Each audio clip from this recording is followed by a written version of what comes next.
everybody. Thank you guys so much for coming to this. This is amazing. My name is Larissa, and my YouTube is called Outside the Box with Lala. I talk about mental health and also special things like this. It's me, your girl Mother Couture.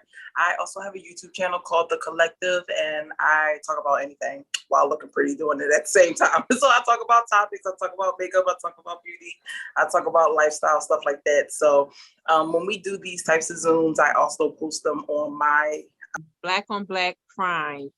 And it's a real topic that I think that us as a community need to start having. Hey guys, I'm Zubaida Savage. I am a poet. I publish Dedication to Darkness, which is on Kindle. I also have two businesses. I make t-shirts and I make edibles. And just a positive influencer. YouTube channel as well, and that's The Collective, spelled with a K.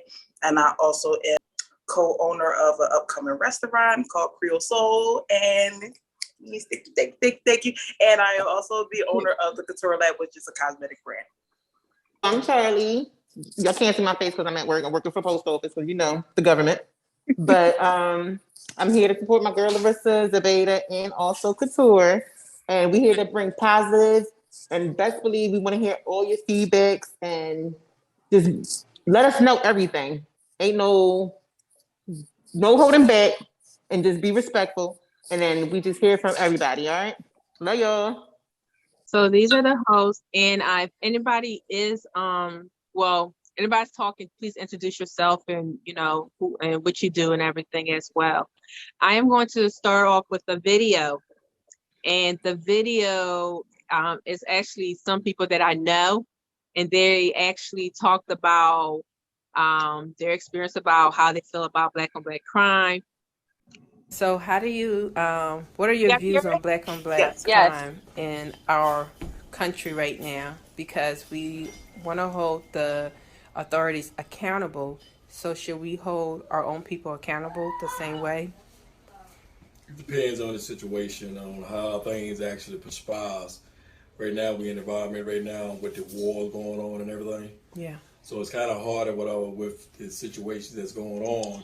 Mm-hmm. On when people wearing certain things or how people act or respond in the situation. Yeah. Just like if, with the cops coming up and everything, they feel for their lives as well as we do when we get scared.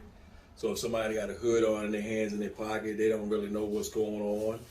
They feel for their life because they got family, they're human just like we are. Yeah. So when it comes down to a situation like that, it's only going to get worse because of the fact of this war that's going on with the economy right now, that the government not even looking out for us, which he should be taking care of home first instead of these other countries and everything. Yeah. So really, we got to look at that too, and then we got to look after our little kids also, the ones that's coming up for the future or whatever, because if they don't have no guidance or somebody be around them, and a lot of the fathers are locked up, so it leave a lot of pressure on the women. True. And with the women, you got a lot of stuff now that people going to turn their backs against churches. True. They don't trust the deacons, the pastors, or anybody no more because, they always say leave it in God's hands, but they don't do that because everybody don't have the faith no more. They try to do things on their own. Yes. They don't like it when the white man does it to us, so why are we doing it to each other? And we're supposed to be brothers and sisters, and it's just getting out of hand right now. I don't know if it's so much anger built up in them or what's going on. I feel like we're not sticking together. Yeah. Like the other cultures are. We talk about people killing our people, but we're killing each other. Yeah. Like, this gun violence has to stop. I mean, we're supposed to be sticking together, not, me, I. It's not that. It's us together. Like, when are we all going to come together and be able to be a family again, like how we once were? And it's also is no, like, they don't have no care. Like, they're killing kids, mothers. Like, kids and mothers was once off limits. Yeah. Now it's they don't care. It's whoever gets in the way, whoever's in their way, or they just don't care, and it has to stop. I think if more parents just would talk to their kids. Yeah, and have that conversation. Just keep talking to them, although sometimes talking don't help. Yeah. Because once they get outside, it's a whole different thing. You know, I tried to keep my kids inside when they was younger. But as they got older, it was like really nothing I could do because, you know, but I still worry as a mother and they're grown. I feel like I worry more than I do when they was younger. Because it's crazy out here. Yeah. It's really crazy out here. So I just feel like the crime is ridiculous because we're killing each other. This is black on black. Yeah. We already oppressed. It's no reason for it. Yeah. Like you killed somebody, now what? So once you kill somebody and somebody know that you did it, the cycle is going to repeat because this family is in pain, so they want to retaliate. So then they retaliate. So then once somebody in your family is hurt again, they goes out and retaliate again. So it's like a cycle that like people have to learn to forgive. I know it's hard, but they need to learn how to forgive for themselves because if not, the cycle it's just going to keep going and going and going. The retaliation thing. And that's what I pretty much think it is in Philly. It's retaliation. Yeah. Because they're hurt. And instead of going to get the proper help or going to God, they go out, they're hurt. So they go out and they're going to find out who killed their child or whatever. I mean, I understand. I have kids myself. Yeah. At the end of the day, I always be like, they belong to God before they belong to me. So it took me a long time to get there, but I really had to realize that, you know. So at the end of the day, if something happens, like we all got a number. I understand that. But sometimes it be how they got killed and, you know, they can't get over it. Like, just go get some help. Yeah. And it's okay to lay on the couch. And that's what my channel is about, is mental health. And you just spoke about something like really important. You actually touch on a lot of the deep stuff. And I thank you for it. And you're right. Mental health is real and we need to get the help. Mental health is very real. That's why I work in the field. I had to understand myself from, you know, certain family members. And that's why I can better understand it. So I think if people like really read up on it or to be honest with you, like I be feeling a lot of people where they be coming from. Like as in how they grown up. They could have grown up with all their cousins and anything. Bad stuff was happening to them or they ain't had a mom or dad at all. And then they just find a way to get what they want. Yeah. A lot of things the young people want is what they see. Like the flashy cars. And you're going to want to see that like in the record. You want to change, So nice sneakers, clothes, anything. So it's like you got to get it when you can kind of attitude. Yeah, that's why I said it's 1,000 ways. It's 1,000 ways to get it good. It's a couple ways to get it bad. Okay. A young man grew up in a single household, just his mom, and then they barely getting by, stuff like that. He's gonna look up to the drug dealer out there that's on the corner, and then that drug dealer give that young stupid boy a gun, and then he go do some stupid stuff to somebody else and can't face the consequences, or somebody that loved one gonna buy her for their folks, and now it just started up a whole war, and now something's gonna happen to you. So there's females, like they cheating females all the time. It's just a lot going on. So can you talk about that? I see cops come at these drug dealers and stuff like that, like little petty things at the corner. Like there's bigger things to worry about on the corner. Like, Because before it used to be like the no, you can't shoot kids and females. Right. But now, these newer generation is like they don't care. It's getting worse. I think the black on black crime is ridiculous. It's way out of control. From the numbers from last year to previous years, it definitely got out of control. I believe we should hold our own people accountable, not the police, because you can't blame everything on everybody else. Some people have hidden animosity towards certain people because of what they're going through or how they were raised and who they hang around or who they look up to. So I believe it's our own fault.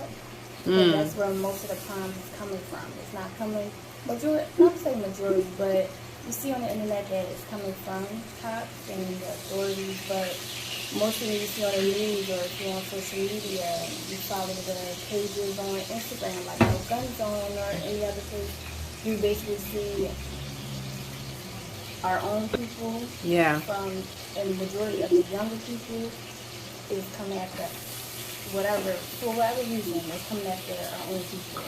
Or, I think it is because of the role models. I'm not going to say like people like parenting, but I would have to say they don't have a steady figure in their life to show them the way. Or if their dad is in jail, or if their mother is not around, they're going to try to find their own way. So then they find groups of people that is the wrong people to take care of them, and then they're showing them the way. Yeah. So I think it's, I would say, I would say it's parenting. It is parenting because yes, part of parenting. A lot of young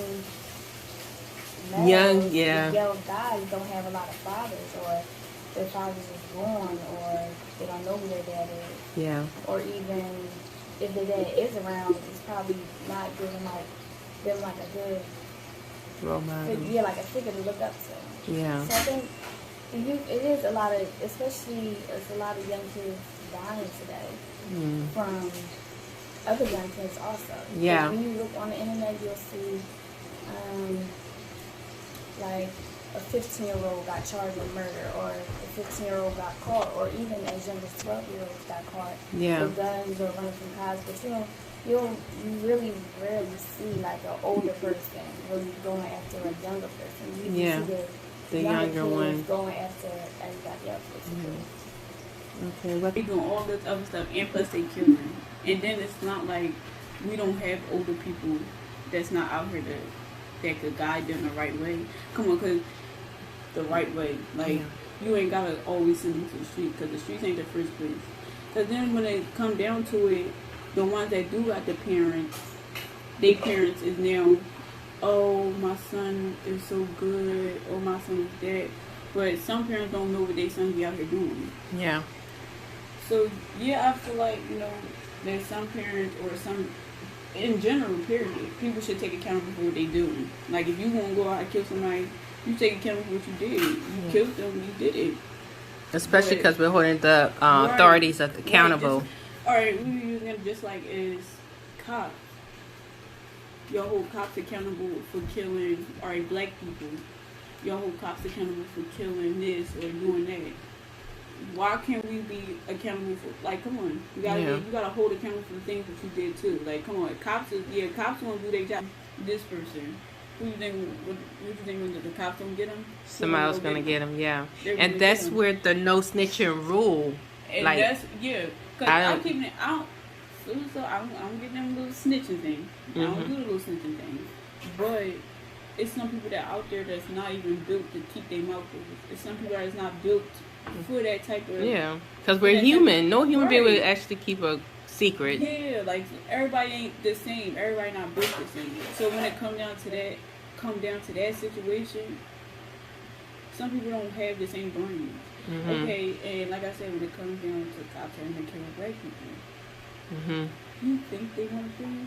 No, they don't want to kill you. You think they want you dead? Not all of them do. Yeah, not all of them, but some of them. Yeah. Some of them be on the. They're racist like, cops out there. You going down. Yeah. And then some of them be like, no, we gonna try to, but it's not always cops. Because at the same time, all these people out here dying. We can go to the cops with it. No, we can't say the cops did it because they the ones that chalk out call when it comes down It's to almost over, somebody guys. getting killed, when it comes down to somebody needing it, y'all gotta call them because they going to protect you. Yeah, and then I'm glad you say that because you know how we said Black Lives Movement.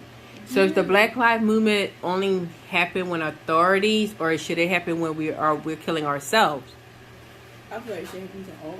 I feel like it should happen for both. Yeah. Like, yeah. Because it's still another human being dying. Yeah, because at the end of the day, cops aren't supposed to be killing certain people for no reason. Cops aren't supposed to do that. I mean, can y'all hear her? Can y'all hear them? Yeah, I could. Bit? Okay, because I know they it's not. I tried to disguise some of the people because we talking about a real topic, and you know, I want to keep them anonymous, and you know, so that's why I did the whole shadow in the back. But how do you guys feel about the video? Do you guys agreed or disagreed, or you know, with what they're saying? What some of my amazing speakers had said? Like, how do y'all feel? Can y'all please explain? I feel like they touched on a lot of different topics as far as the fathers not being present in the home, which affects you know, which that affects the young males in the streets because they find, you know, the first person to look up to, which is usually the guy on the corner that's getting the money, you know, and it's like, I want to be like him. And the first chance they get when they step off that porch, and that's who they're going to, you know. So another thing they touched on was not having any role models. And I also wrote about that in my notes too, because I said if we had more role models, you know, if we had more OGs that'll be out here like, no, you don't want this life, you don't want this, that, and the third, you know, you have a lot of people that glorifies the street life. So it's like, this the life everybody wants to live. Not only is it glorified, you know, in the neighborhoods because they're in bad environments, but it's also glorifying the music that we listen to. You know, nobody's vibrating high on high frequencies. You know, so it's a lot of negative energy. As far as the Black Lives Matter, should it you know, should it be held at the same standard as when a white male kills a black person? I feel as though it should. You know, I feel like, you know, when it's black on black crime and in our community, that it's kind of accepted, you know, because like they said, it's a no snitching rule. You know, you live by a certain code, and it's like that. But I feel like when a black person gets killed, why are we not rallying the way we are rallying when a white person kills a black person? You hear what I'm saying? I feel like there needs to be more speech about it. I feel like, oh, everybody mourns for a week. They talk about we're gonna do this, we're gonna do that, and then nothing is done. Versus, you know, George, you know, they were marching and everywhere, you know, Philly, New York, you know, whatever, you know, everybody's standing up because it's wrong. But can we stand up when a black person kills another black person? Because I feel like it needs to be more a tight community where we actually say, no, this is not okay. I'm Marquita, everyone. Sorry I didn't introduce myself. I'm not outspoken, but coming from like my family, I had 5 cousins that died in the streets, and I just think about who life they may have taken, and we didn't know about that. Like, we only knew when they died because of retaliation or whatnot, being in the streets and being drug dealers. But I'm pretty sure they took someone's life, and I think it becomes complicated with the retaliation because it's like, well, they killed my people, so I'm not saying nothing. The families that do know, because a lot of my cousins died when I was younger, and then now I'm in my 30s. My last cousin died about 10 years ago. But, you know, we were still like ignorant to what they were actually involved in. And I feel like some people feel like it's justified. So when somebody is outside of your race kills you, you like, we don't have no ties to them. They not no kinfolk to us. They didn't do nothing to, like, we didn't do nothing to them. But that retaliation keeps coming in a circle, and is detrimental for everybody. Somebody got to say enough is enough. And a lot of fathers not home. And it goes back to the music as well, because we don't have positive influences out there. So I'm gonna leave it at that. Can I just say something to Marquita's point with the music and not having positive role models? The ones that are doing the positive things are looked at as weak. Will Smith. He got a song, a remix of Jordan Lucas, and he said, like, you know, I ain't had to cuss it, just to keep it real. When Will Smith came out, everybody clowned him for being a punk because he didn't curse in his music.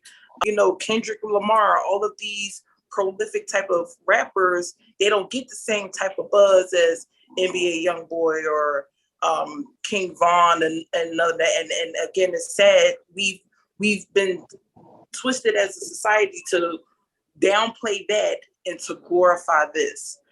This is a real lifestyle for people. That street is a real lifestyle for people, and there are so many people affected by it, but they just see the money, the chains, and the trips and the cars and the women, and think that that's what it's all about. And we just need to change our views on how we look at the things that are influencing our youth. I feel like when it comes to Black Lives Matter, we should also hold our community accountable, because it's still another Black person that died. And even though we know that it's the street code and this and that, we have to come together as a community, because then we're not taken seriously. I was watching something on TikTok, and it was actually about the Russian president, and he said something, and he said that Black people as a whole, he was like, if we are not able to stand up and fight for ourselves, then the world cannot take that seriously. And he's not talking about this African American, and he's talking about the whole Black Africans, Haitians, Jamaicans, and he said that if we stand our ground and we fight and we're taking it seriously, I think it was him or it was the China president, I don't know, but I remember he say something like that, and I say it's true, because we will be the first one that will take out our brothers and sisters before anything. And I see it, and me being an African background, I see it. You would take out somebody that looks like me, then you would take out somebody else. Not saying that we should take somebody out, but I feel like if we're screaming Black Lives Matter, we have to scream it when another Black person killed another Black person. Then it's taken seriously. Then the world can see that, wow, like this is really affecting us. The world right now, white supremacist stuff, they don't take it because they're like, well, you guys don't say nothing when y'all kill each other. And I hear it consistently. I hear it. It's not a good thing, but they're not wrong, because we want to be biased and say that, it's a street code. This is how we, no, it's still another Black person that's taken out of this world, and they should be held the same accountability that we held the police officers. I think is due to majority of us on here, we have to be at least in the 80s babies, 70s babies, 60s babies. I don't know how old you are, but back in them days, we used to have where our neighbors or elders used to beat our behinds. We don't have that now in these generations, because we have these young mothers where if you go try to grip their kids up or talk to them, even scream at them like, hey, what you're doing is wrong, those kids go back to their young mothers, and their young mothers want to come with bats, throwing stuff at your doors and all that stuff. You can't even control these kids that's out here when you're trying to give them structure, give them guidance, because they go back and run to their moms, and their moms want to run and go fight and stuff. So that's where you get more drama coming from it. Like it's come from the home, really. And it's speaking to your neighbors or kids. It's like, even when you talk to them, their parents want to go fight. So it's hard out here when you're trying to guide these kids or try to guide these guys, where when they run back home, their mom don't want to hear that. They're like, oh, you touching my son? You talking to my son? Where even me at work, when I see a bunch of customers and I see kids cursing at their parents, and me like, hey, you ain't gonna talk to your mom like that. Their mom go, won't you mind your business? Oh, okay. Now we see where it starts from home, where these mothers let these kids do whatever they want to. For me, I believe that Black on Black crime is a myth that is used to villainize Black people. Because whenever Black on Black crime is brought up, it's often used to combat what we're doing racially for our community. when we speak against police brutality, that is a real issue that we go against. But with black on black crime, it's just like we're basically saying that black crime is different and we're more violent. When white people do, because white people, I seen a statistic that 80% of violent acts against white people happen against white people, but we don't say that white people don't value their lives or make it different from regular crime. Like we just call that crime. But when it comes to black people, it's like it's further villainizing us. And those the way that we're villainized contribute to the fact that, well, not contribute to the fact, but it contributes to negative stereotypes that keep us incarcerated at higher levels. And like it's a lot, it's more nuanced than just saying that black people are bad or we're more violent towards each other. Because even when in the video they was talking about poverty and how gang affiliations happen and stuff like that in the black communities, and it's causing all this strife and stuff like that. Like it has to do with poverty. Like that's how I feel. Like I'm glad you brought that topic up, because I agree with that to some extent, because here's why. If a white man goes shoot his white wife, more than likely he'll go to jail. But because of the code that we live by in a lot of communities, you don't want to tell or too afraid to tell because of retaliation. So it becomes a circle. It's no wonder all of these murders are happening. Like, it's so many that we have to correlate the code that we have and what we live by. It has an effect. So yeah, white people do, and we know this, they commit crimes just as much as black people. All races do. And when you talked about the gangs, we heard about the Italian gangs, the mafias. They had that going on. They had crime rings going around. That's nothing new, and that's not just to black people. So I get your point right there, Aaliyah. But I will say the code and what we live by and how we glorify that street life, that's what kind of is a double-edged sword, because they sitting around keep killing people or getting killed, whereas though that white man, he might kill one person, go to jail, or he gonna sit in jail, like the guy that shot up the schools. Yeah, they're gonna sit in jail. But how are we getting justice, and how are we stopping the people that don't get sent to jail? And I still feel like we're incarcerated at higher rates than white people, even though I think we're the second largest demographic in America and stuff like that. So like we go to jail as well. And even when we talk about police brutality, those police officers don't get as much jail time for killing black people. Like as civilians, we know for sure we're going to go to jail. Especially as a black person. No, I don't think people think twice about that. I agree. Like the no snitching code, it isn't productive, but people have to resort to that because they don't feel safe in their own communities. Like if someone like basically, I hate to say this, but if the roles were reversed and white people were living in poverty, it's always going to be a crabs in a barrel for resources. So like it's going to impact what you see around you. And that even goes into racial identity. Like, how do we view ourselves? Like, if we go into a white neighborhood, we think, oh, it's classy, or oh, we do this. Like it's classy, or we don't feel as intimidated by the neighborhood. But when you see a lot of black people or people standing around, or obvious like an obvious poor state in the neighborhood, like we're going to feel intimidated by that. So I feel like crime is like the high crime rates is related to poverty, lack of resources. And even with black on black crime, like it's never black people hunting black people saying, oh, well, I don't like this black person. It's normally because they know they either knew the person, or like it's just they live in the same vicinity. So it isn't just, like a random act of violence. How y'all doing, ladies? How's everyone doing? Good.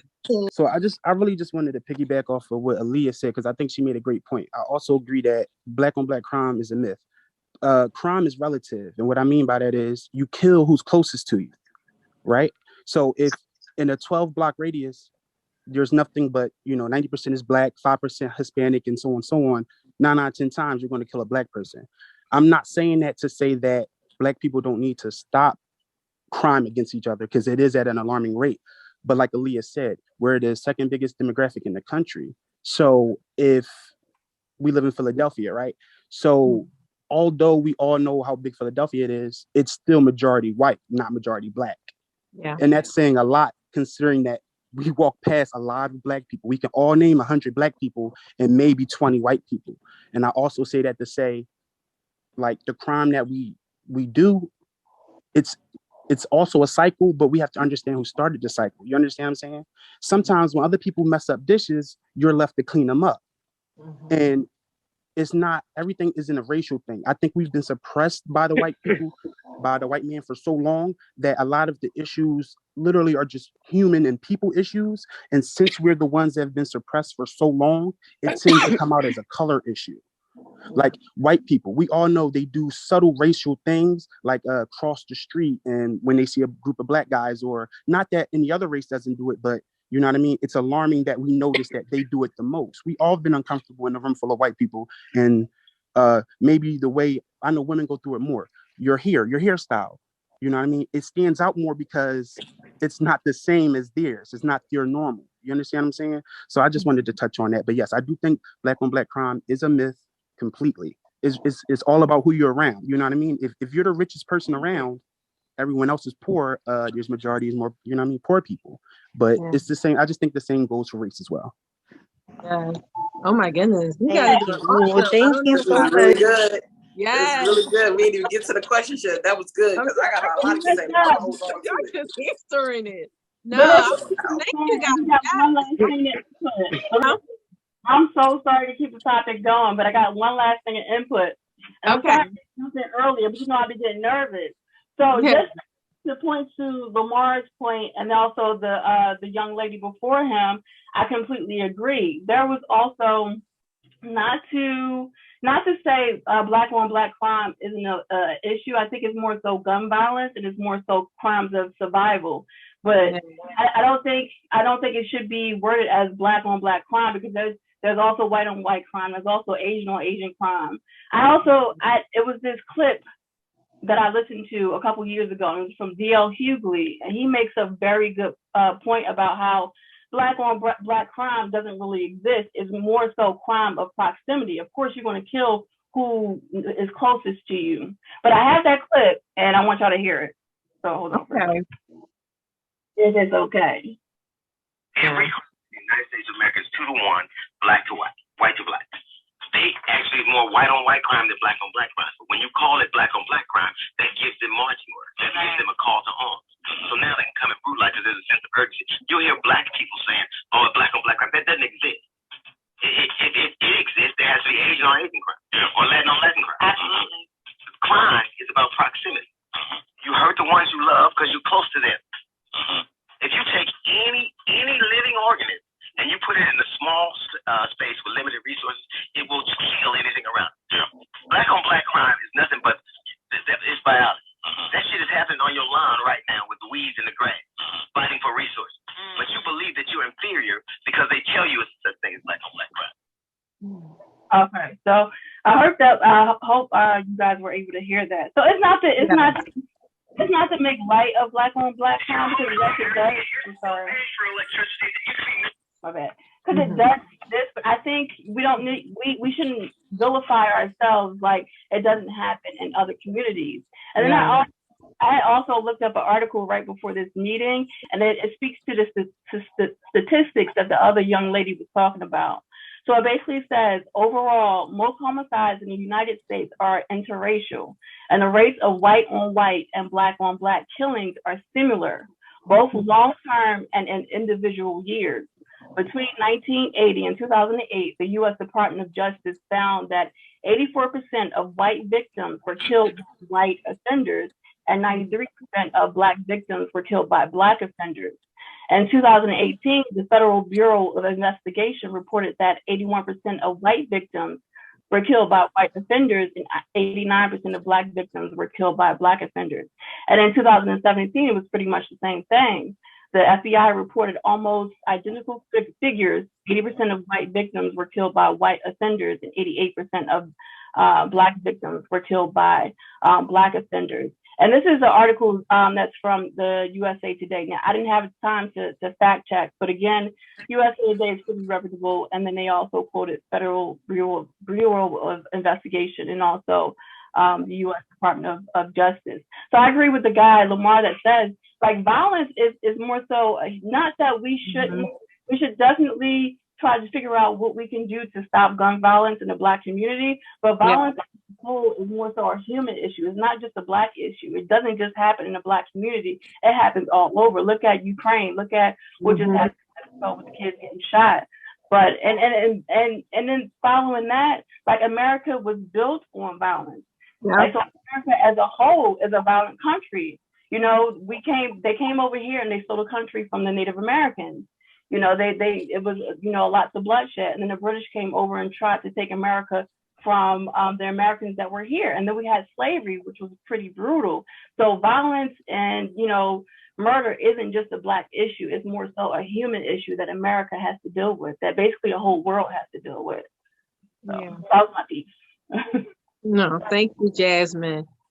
Yes, so I'm gonna go through these questions, but I just want to say that, yes, using the term Black on Black crime, it should just be crime, right? The reason why we brought this up is because, you know, we want to fight for the Black Lives Movement, and a lot of time when it comes to the Black Lives Movement, we have different terms in our community that's stating like the no snitching or don't tell or this and that. I'm thinking that it shouldn't even be existed, because crime is crime. If you see somebody do a crime, I think that it is our obligation to say something, you know, and that's where, you know, when it comes to the Black community, because a lot of times we know we're oppressed. We know poverty happened. We know that, you know, we're the ones that look it down upon. Not only that, but if you guys look at our amendments, at one point we wasn't even a full human. So of course, when it comes to the majority, as they call it, killing us, it's like we're just a number to them. So if our amendments don't even change, and they still, you know, they say, oh no, you know, we're all Americans, when it's, you know, qualified for them to say it. But when we're having civil wars and they're not looking at us and we're screaming Black Lives Movement, Black Lives Movement should be across board. Doesn't matter if anybody that kills us, anybody that kills another human being in general should be held accountable. And we brought up this because in our community, we know it's a lot of like our, you know, community killing each other, especially in the city of Philadelphia. And I feel like a lot of us, I'm not telling nobody to snitch or anything, but we need to take a stand. If we're going to scream when authorities did it and they kill us, then we need to take a stand. And that's why we wanted to bring this topic up. Because should we still hold the same standard when it comes to the white people killing us, or the officers, the blue lives, you know, killing us? Should we still hold the same standard as we hold when our own people that look like us kill us, you know? But I'm gonna go into the questions, and I thank you guys because y'all doing good. You actually answered some of the questions. So I was gonna say we probably answered some of the questions already. Yeah. So what caused Black on Black crime in our community? I think Jasmine, you answered that. But do anybody else have anything to say? What caused Black on Black crime in our community? Is it just because we're close neighbors to one another and it's just an easier target, or what caused it? I know to me it's jealousy, envy. I don't know if you guys know the term, but you know, most of the time when somebody make it out of the hood, they say don't go back to the hood because it's a possibility that they might not make it out the hood, but do anybody want to answer that? Because so again, like we said earlier, you got to get to the root of the problem. I think we should do a topic on this. If y'all guys have Netflix, I need y'all to go watch this documentary called Who We Are. And it talks about how strategically in certain states, they made it so that Black people couldn't own property, couldn't own anything. So that forced us to be grouped in these proximities that we're talking about, where it's you know, even so much as planting trees in our neighborhood for shade, which raises the electric bill, which we don't have the resources, the proper markets, you know, things that we find in the white neighborhoods where we say, oh, you know, it's the white neighborhoods, it looks good. So we're stuck. We're in this bubble. That's where it starts from. And then as we get older, the generational poverty, and then it might be some who do make it in again, what you going back to the hood for, because you ain't gonna make it out. A lot of people will then turn on each other. And I remember back in the day, they used to fight and kill a lot over territory. You remember that used to be a real big thing. Like, oh no, this my block, this my corner. And I don't even understand how you can say that. You don't own the damn thing on that block, but you up here killing for it. And that's the white man's neighborhood. That's the bank. The bank own that. You don't own nothing, but you up here killing your brother for it. It doesn't make sense. It's so many different factors into why now. I had to put my brain to filter thinking, because I was about to say something real slick. Now I really feel like that this generation is just real soft. Nothing, it doesn't make you hard or tough to just go and kill somebody. That's you're a punk to me. These people have this weird sense of entitlement and respect. And the guy who killed Nipsey Hussle, he killed him because he disrespected him. Huh? You gonna get disrespected every single day of your life. So that means I got the right to go around just killing people. Do you know if the amount of people who will be dead if I killed everybody who disrespected me? It wouldn't be nobody. You gonna get it at work. You gonna get it in your family. You gonna get it in your friends. You gonna get it at school. You gonna get it out in the world with, you know, with society and the cops and everything else. Learn how to deal with your own emotions and learn how to better yourself. And another thing, I'm sorry, I said that. I know I had a lot. We do it for, again, money and poverty. Mm. And I understand the thing is, I don't want to work for the man. I don't either. This is why I do what I do. However, if you continue to do these things and now you're going to get locked up. Now you're in the prison working for pennies on the dollar. Make it make sense. You're still working for the man at the end of the day for less money than what you would have if you was out. They have us so brainwashed and got us stirring our own mess, and we in a bubble and we don't even see it. We have to broaden our horizons. Slave mentality. Anybody else have anything to say? Yeah, I just had a little something to say. Basically, I just want to piggyback off of Crystal and what she said, because everything she said makes perfect sense. But there's just two words that I've been relearning recently, and it's perspective and accountability. Right? So I'm only 26. I'll be 27 this year, right? But I grew up in an era where I had to have my ass on that porch by the time that street light came in. Mm-hmm. I was raised by my great-grandmother and my mother, but also my uncle and my grandfather. So I come from strong Black people and people that taught me traditions and values and morals. And like Crystal said, there's people fighting for a curb and a street sign, and you not one person in your generation of family ever owned anything on any of these blocks in Philadelphia. You know what I mean? Philadelphia comes from, it's a place of honor, believe it or not. This was the first place that they dropped the slaves off in North America. You know what I mean? Philadelphia, you can go down Penn's Landing and there's a mural right there to let you know the slaves that came here. So I say that to say, we're really not getting anywhere. And I'm not just going to fault this generation, though, because in order to teach, you have to what? You have to learn. Yeah. You understand what I'm saying? So my mother had to learn from her mother and so on and so on. So it's those that come before us. And you also can't fault them, because you can teach a child up to the age of 21. But once they step off the porch and leave the nest, they become their own adult, their own person, their own human. And from that point on, they have to make choices and decisions that not only affect their lives, but the lives of others. And I think a lot of people in my generation and younger generation haven't been taught the value of love and self-love, and it's okay to be yourself, and it's okay to treat people with respect, like Crystal said, and that Black people have no obligation to the block we grew up on. Because guess what? Taxes going to be paid when you die, and taxes going to be paid when you live, because people been paying them before you was born. So in the end of this, none of this matters. But there's a cycle of hurt. You understand what I'm saying? I know by the time I graduated high school, I lost 6 friends. You know what I mean? And I'm not the only person in the city that can attest to that. We all have lost someone that we love. So it's like, okay, we're in a cycle that we haven't started. We know who started it. We don't have to say it. We know who started it, but it's about how we're going to change it and move forward. How long we going to stay in chains? People say slavery ended, you know what I mean, in 1800s or whatever. No, slavery's still going on today. We ain't broke the chains yet. We ain't even broke the chains.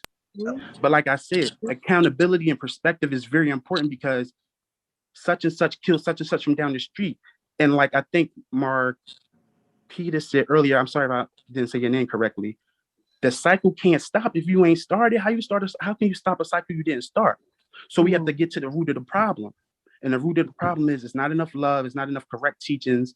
And like you said, this generation is soft, but I can't even, it's hard to fault people that don't know that you're at fault. You understand what I'm saying? We're fighting against a system, and I'm sorry, I don't mean to be so long-winded, but we're fighting against a system that hasn't been against us.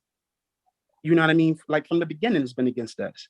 What's cops? Cops were nothing but slave catchers, and they just changed the name to cops. Come on now. So I'm not, you know what I mean? You know what I mean? You understand what I'm saying? They just switched the name from slave catchers to cops and judges. That's all.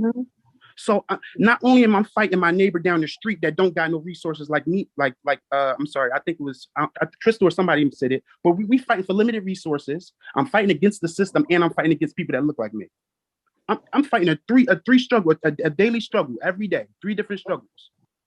You know what I mean? So like, I'm gonna wrap it up, but it's hard for me to blame the young people when I wish some of the teachers would have been a little better. And I'm not faulting, like I said, it's hard to put fault on either side, because you can bring a camel to the water, but will he drink it? Exactly. You know what I mean? But that's right. You can't make him drink. That's right. Preach on, Pastor. Yeah. Okay. I love that the men is on here doing the thing. Yes. George. No, these my people, y'all. These my people. Yeah. Okay. Come on. George. George about to come What's on up, now. y'all? Everybody been saying some good stuff. I just wanted to add a little, because I do have another call that I got to get ready for at 7, but I did want to hop on and say something.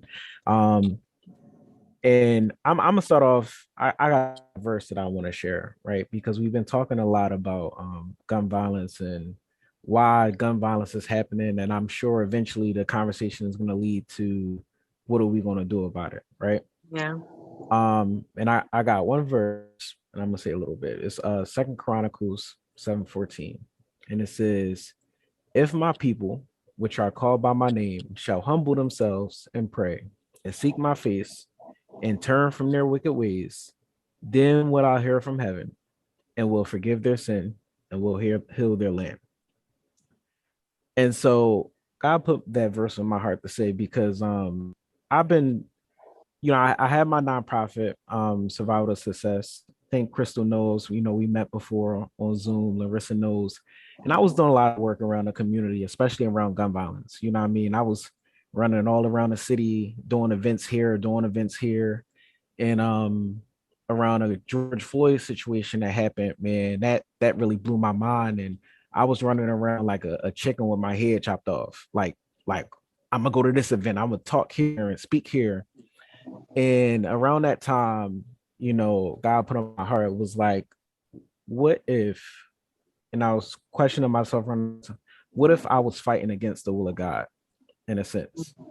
And what I mean by that is I had to come to terms with the fact that I was fighting an uphill battle. And, this may not be a very popular opinion, but I don't see this getting any better. And quite frankly, I don't think it is going to get any better. because our people are hard-headed and we stiff-necked, and we don't know how to humble ourselves, and we keep looking to man for answers instead of looking to God. And so, you know, it's a very unpopular opinion, but the fact of the matter is we've strayed so far away from, like Lamar was talking about, good teaching. We strayed so far away from morals. We strayed so far away from the commandments. We strayed so far away from God. And the only way to get back is that verse right there that I said earlier. And it's deep. It's a really deep rooted issue. You know what I mean? The black on black crime, like I definitely feel what Lamar and Aaliyah was saying about the fact that it's not necessarily a thing, it's just crime, and it's just a way to put a negative stigma on Black people, further that negative stigma. I definitely feel important that we all take a look in the mirror, which I had to do. You know what I mean? I took a while. I stepped away from community events and stuff for a while because I had to look in the mirror and really figure out what was my role in addressing the gun violence. You know what I mean? Like, what does God want for me to do individually? Because I think if I would charge anybody, you know what I mean, everybody online is what are we doing to be a solution? You know what I mean, to the issues and stuff that we're seeing in the community, because a lot of people got opinions. You know what I mean? We all got opinions. And I hear people talk all the time, you know what I mean? But a lot of us don't really have the boldness to step away from the bag, you know what I mean? To step away from the dollars, to step away from our own, you know, trying to survive or whatever the case may be, in order to really address the issues that's going on, because it takes sacrifice, like it really do, to address these issues that's going on. And I know Crystal know the struggle, you know what I mean, of leaving a job, you know what I mean, and trying to focus on, you know, being a solution and whatnot. And so it's not easy, you know what I mean? But like I said, man, I really appreciate everything that was said on today. And I really just encourage everybody, like, you know, figure out how we can really be a solution, you know what I mean? And yeah, I appreciate y'all, you know what I mean? So thank you for having me on. I'm sorry I couldn't stay on longer. No, it's okay. Thank you, George. Actually, going to the question, I said, how do Black on Black crime affect our community and our culture? And you kind of speak on it. It's like we have to really come together, because it's like we really need each other. I feel like we really need each other. It doesn't even matter if you're African, Haitian, whatever. Black people, we need each other. We were once a family long time ago, and things happened and we was oppressed, but we shouldn't allow the enemy to separate us. And I feel like it do affect our community. It do affect our culture.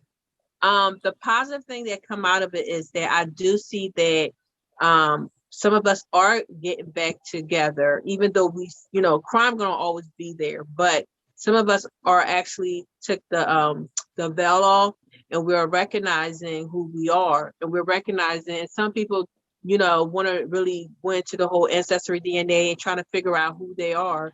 So it is some positive, it is some positivity out there that people are trying to search. It's no more ignorance of saying like, oh, you know, you Black, you this, you know. It's like, I feel like our eyes, even though some of us are still, you know, affected by the colonial way of thinking, slave mentality, some of us are actually awake and seeing that, you know, who we are, and really appreciating us being Black and being proud of it, because I felt like the whole thing that happened with George Floyd actually opened a lot of people's eyes.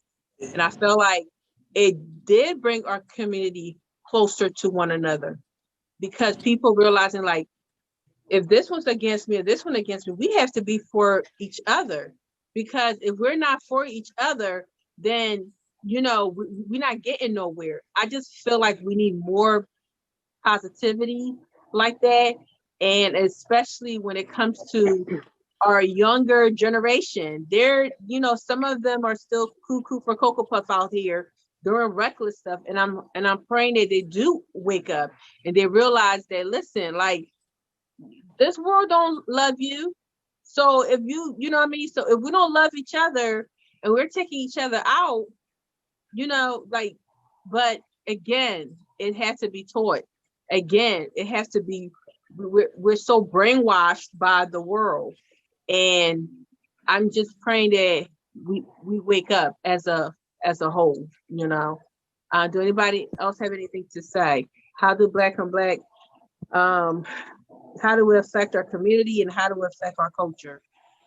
Necessarily Black on Black crime, like everybody was making a point of, like, poverty, you know, putting all of us in the same neighborhood, knowing that we're all fighting for the same resources. It's not really that. It's Black on Black crime. It's just that it's regular crime in the neighborhood. These are the regular things that go down in neighborhoods like this because people are fighting for corners. People are fighting for their family. You know, people are fighting to provide for their family.